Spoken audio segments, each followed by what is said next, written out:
यो आम्हाला तर तोरणा दाखवून खायला लागला. मित्रांनो ही बघा, मी पण दाखवतो तुम्हाला.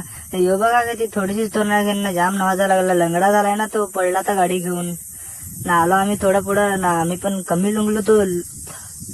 तर आम्हाला असं वाटलं का यो तर लंगडा चालतो तर काय मागच राहत होता, तो जाम आलच करत होता ना. आमचा दुसरा पार्टनर पुढे गेलं ते तुम्हाला दाखवतोच नाही. यो बघा आमचं तिकडे पार्टनर पुढे चाललं ना, आम्ही दोघं आलशी मागच राहिलो. पडला त्याला सांभाळायला आणि त्याला अठरुणा खायला. तुम्हाला अठरुणा दाखवतो, असले तर बरी ना. आता आम्ही पोहोचलो इथं ना, तुम्हाला आमच्याकडचं वातावरण दाखवतो. हे चाललं पुढे तोरणा बघायसाठी. आम्ही तर जरा इथं थांबतो, तुम्हाला आमच्याकडलं वातावरण दाखवतो. आमच्याकडलं वातावरण, आमच्या डोंगरावर चढल्यावर असे आमच्याकडली घरा दिसतात, किंवा आमचा गाव. क्या रे भिकमंग्या, क्या देख रहा है? नाही हे बघा आम्ही कसं लुंगलोय तर बसलोय. नाही हे बघा नाचून असं दाखवायला लागला, नाही अठरुणा दाखवायला लागला लंगडा. ही बघा अठरुणा, ही तर तुम्ही बघितलीच असतील ना का नाही. काय मग चला मग मित्रांनो, बाय. दुसऱ्या ब्लॉग मध्ये आपण भेटू.